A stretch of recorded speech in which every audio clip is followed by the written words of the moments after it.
నమస్కారం. అన్నా ఇది ఆప్సో వచ్చేసి నేను 20/20/13లో కలుపుకున్నానే. ఆ! మేలే కొరోలింగ్, ఫైరింగ్ గాని, చిగిరా గాని, మరి తర్వాతొచ్చేసి నెక్స్టు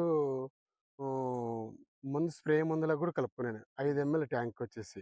ట్యాంకొచ్చేసి 5 ఎంఎల్ అంటే 5 ట్యాంకులు పోతాయి మన చేనుకి. 5 ట్యాంకులంటే ఇంగ ఫ్లోరింగ్ మాత్రం సూపరొచ్చింది. చిగురు గాని, ముడత గాని ఏమేమి లేదు. దానివల్లే చూడు ఇప్పుడు మనకి ఈ ఉపయోగం వల్ల వచ్చింది. దీన్ని ఎందుకని ఇచ్చినాం మీకు అప్సైటీ? ఏమని మీకి జెప్పినాం? మీకీ ఒకవేళ వర్షం రాకున్నా, వర్షం వచ్చినా జల్ది కారిపోకుండా కరుచుకుంటది. హ్మ్. దోమ ఎక్కడ ఎళ్ళిపోకుండా అట్లనే కరుచుకుంటదిది.